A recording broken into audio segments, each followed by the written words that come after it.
और उनके लिए कर्नल साहब बड़ा अच्छा, असल में आपने, क्योंकि सवाल खुद ब खुद बोलते हैं, तो आपने एक बड़ी खूबसूरत सी बात की है कि आज 2025 डिजिटल दौर, और हम उस दौर में बैठे हैं कि दुनिया का कोई भी शख्स आपसे दूर नहीं। और अगर हम उस दौर की बात करते हैं कि जिस दौर में चिट्ठी पहुंचाने के लिए भी 2 महीने लगते थे, जिस दौर में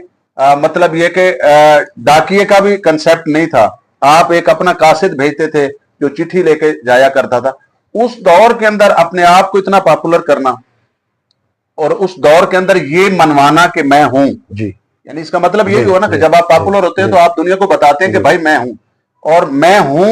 यानी काम है आपका। आप क्या समझते हैं कि उस दौर के लोगों की जो कामयाबी थी, क्योंकि ये एक बहुत बड़ा सवाल है हमारी यूथ के लिए, कि उन लोगों की जो कामयाबी की वजह थी वो क्या थी? देखिए, बहुत अच्छा सवाल किया। और मैं अभी जो मैंने आपसे एक आर्मी की हवाले से मोटिवेशन की बात की थी, तो तकरीबन आपका सवाल उसी से रिलेटेड है कि वजह क्या थी। तो मेरे नजदीक, जो मैं जिस घराने से बिलोंग करता हूँ और जो मुझे तालीम और तरबियत दी गई है, उसमें सबसे बड़ी वजह है तहारत और पाकीज़गी। वाह वाह वाह। ठीक है, जब आपके एक होती है ज़ाहिरी तहारत और पाकीज़गी और एक होती है आपकी रूह की तहारत और पाकीज़गी। जब आपके वजूद में वो तहारत दोनों आ जाती हैं तो आपके अल्फाज में असर पैदा हो जाता है, जिसकी सबसे बड़ी मिसाल हमारे रसालत बाप सल्लल्लाहु अलैहि वसल्लम के, जिनको आज भी अगर आप जाएं तो आज भी आपको मक्का का अरबी जो है बहुत सख्त मिलेगा, और मदीना के जो अरब हैं वो बहुत आपको हॉस्पिटेबल और जो मेहमान नवाज और बड़े नरम तबीयत के लोग मिलेंगे। तो सोचिए कि 1400 साल पहले हुजूर सल्लल्लाहु अलैहि वसल्लम ने किस तरह के लोगों के साथ इंटरेक्ट किया, और ऐसा क्या किया होगा उन्होंने कि उनको, उन लोगों ने उस वक्त के दौर में उनको सादिक और अमीन के लक़ब से नवाजा। और वो लोग जो अपनी बच्चियों को दरगोर कर दिया करते थे, वो अपनी अमानतें,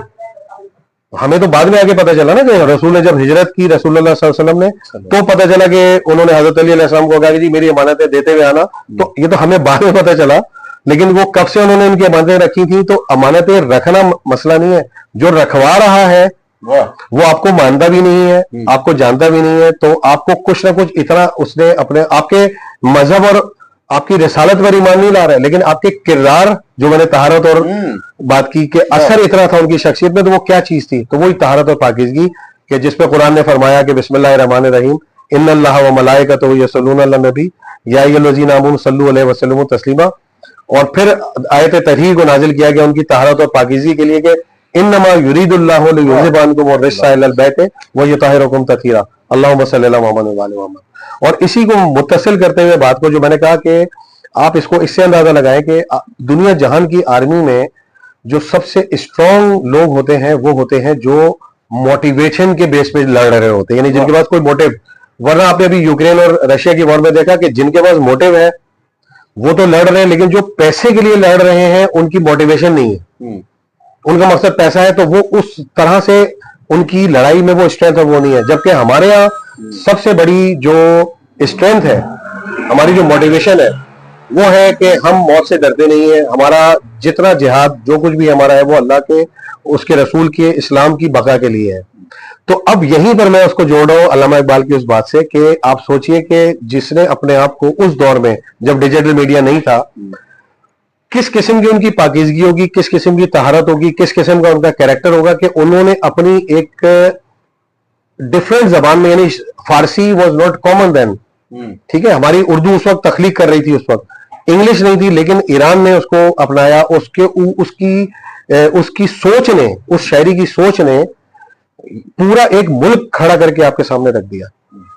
ठीक है, बिल्कुल, बड़ी अच्छी बात जी। यहीं से बात को हम कंटिन्यू करेंगे, क्योंकि मुझे पता है आपने एक बात कही तो मुझे उसके ऊपर एक बात याद आ गई कि या अली तेरा नाम अच्छा लगता है, या अली तेरा नाम अच्छा लगता है, तेरे नाम के साथ इस्लाम अच्छा लगता है, या अली अगर तेरे इश्क में लोग मुझे कहें काफिर, या अली तेरे इश्क में ये इल्जाम भी भला लगता है। जी कंटिन्यू करें। मैं, अब आपने क्योंकि छेड़ा है तो थोड़ा सा शायर मेरे अंदर भी मौजूद है, तो अब मौला अली अलैहिस्सलाम के हवाले से मैं फिर यही कहूंगा कि रहता हूं मैं जुनून में हर वक्त दोस्तों, ये साहिबाने अक्ल ही कहते हैं दोस्तों, कोई तो आके अकल टटोले है दोस्तों, कोई मेरा जमीर झंझोड़े है दोस्तों, पर ये जुनून अकल का है ना जमीर का, मेरा जुनून इश्क है मेरे अमीर का। तो अमीरुल मोमिनीन अलैहिस्सलाम की तो क्या बात है, उनपे तो हम अपनी लब कोशाई कर ही नहीं सकते, उनपे हम जैसे लोग क्या करेंगे। लेकिन हाँ, मैं अपनी जिंदगी के एक तजुर्बा जरूर आपसे शेयर करना चाहूंगा जो अल्लामा इकबाल की जात से ताल्लुक रखता है। वो ये है कि शुरू में मैं क्योंकि साइंस स्टूडेंट था और मैं थ्रू आउट मैं मैकेनिकल इंजीनियरिंग की, फिर मैंने मास्टर्स किया इंजीनियरिंग मैनेजमेंट, इंडस्ट्रियल मैनेजमेंट में, मैंने फिर 3-4 diplomas, quality management, project management. तो मेरा सारा बचपन से एक इंग्लिश मीडियम और साइंस एंड टेक्नोलॉजी R&D के साथ था। तो शायरों को मैं एक डिफरेंट, मैं कुछ उस पर ऐसे अल्फाज नहीं इस्तेमाल करना चाहता हूँ, लेकिन शायरी और शायरों को मैं एक डिफरेंट प्रोफाइल में देखा करता था और मुझे समझ में नहीं आता था कि ये क्या वजह है, कैसे है, किस तरह है। लेकिन बचपन से हम एक शेर सुनते हुए आते थे और आप लोगों ने भी सुना होगा कि मोहम्मद से वफा तूने तो हम तेरे हैं, ये जहां चीज है क्या लौह कलम तेरे हैं। अच्छा, मुझे इसकी कोई अलिफ बे कोई बैकग्राउंड इतनी नहीं समझ में आती थी। तो वन ऑफ माई यूनिट, मैं वहां खड़ा था, तो एक शाम के टाइम जैसे लेट आप जब ऑफ कर रहे होते हैं, उस वक्त हमारा वन ऑफ द वर्कर जो है वो निकल के जा रहा था। तो मैंने उसको अजराए मजाक के, थोड़ा सा मजाक में बात करते हैं कि बंदा थोड़ा सा थका हुआ सुबह का उठा हुआ और अब शाम को जब ऑफ कर रहा है तो जरा लाइटर मोड में आ जाए। तो उसको मैंने कहा भाई ये इतना वजन किस चीज का उठाया हुआ है, क्या लेके जा रहे हो। तो उसने किताब एक दिखाई, बहुत मोटी सी किताब थी और उसका नाम था बांगे दरा और जवाब शिकवा और शिकवा जवाब शिकवा वाली किताब। तो मुझे उस वक्त जहन में आया और मैं आपको अवेयरनेस की बात बता रहा हूं कि हमारी अवेयरनेस का ये आलम है कि मुझ जैसे को भी उस चीज की अवेयरनेस इतनी नहीं थी। तो वहां जब पहली मर्तबा अल्लामा इकबाल के बारे में इस शायरी के हवाले से बात हुई और पता चला कि उनकी जितने भी मजमूए कलाम है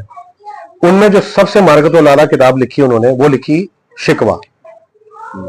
और फिर उसके ऊपर जो उन्होंने मार्कतुल आला किताब लिखी जिसको कहते हैं कलम तोड़ने वाली, वो थी जवाब शिकवा।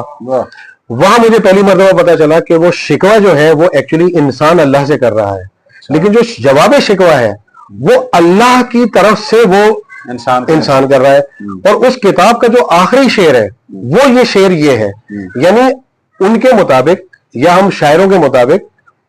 कि वो जो इल्हाम या जो आमद होती है, यानी अल्लाह उनके दिमाग में डाल रहा है। तो वो ये अशार आखिरी शेर जो है अल्लामा इकबाल की कंप्लीट किताबों का वो ये है कि जिसके बाद मैं इमाम हुसैन की कुर्बानी, उनके असहाब की कुर्बानी, उनके अहले बैत की कुर्बानी, उनका आज जिन्होंने नहीं देखे, यानी रसूल ने इस उम्मत को अपना सलाम भेजा है अपने असहाब के जरिए कि मैं, तुम लोग तो मेरे असहाब हो, लेकिन मैं एक उम्मत को सलाम इसलिए भेज रहा हूं कि तुम लोगों ने तो मुझे देखा है और माना है, वो मुझे नहीं देखकर मुझे मानेंगे, मुझ पर जान देंगे, मुझ पर तमाम चीजें करेंगे। तो उस उम्मत के हवाले से जो रसूल ने कहा, तो आप उसको इस जुमरे में देखिए कि अल्लाह फरमा रहा है कि मोहम्मद से वफा। अब हम इसको जो नॉर्मल शेर पढ़ते हैं वो मैं पढ़ा करता था कि मोहम्मद से वफा तूने तो हम तेरे हैं, ये जहां चीज है क्या लोहो कलम तेरे हैं। लेकिन जब उस वक्त ये चीज का मुझे इदराक हुआ तो मैंने जब इस शेर को इस अंदाज में पढ़ा कि अल्लाह फरमा रहा है और ये फॉर्मूला दे रहा है कि मोहम्मद से वफा तूने, यहां पे ब्रेक है, वाह, कि मोहम्मद से वफा तूने तो हम तेरे हैं, ये जहां चीज है क्या लोहो कलम तेरे हैं। तो मैं फिर कई घंटे वहां खड़ा रहा, मुझे कुछ समझ में नहीं आ रहा था और फिर वो एक अल्लामा इकबाल से इश्क का सिलसिला शुरू हुआ और उसका एंड इस तरह से हुआ, जो मैं आपकी बात कंक्लूड करूंगा यहाँ पे, बात तवील हो गई है, कि मैंने फिर एक दुआ की अल्लाह ताला से कि ए रब, और ये मैं तकरीबन 92 में कहा था और मैं उस वक्त शादी भी नहीं हुई थी। 92 में मैं तकरीबन 22-23 साल का था, नई मेरी वो हुई थी, कमीशन हुआ था, डिग्री कर रहा था, मैं लाइब्रेरी में बैठा हुआ था और अचानक मैंने ये दुआया शेर लिखे कि ए रब मैं तुझसे दौलत व ज़र मांगता नहीं,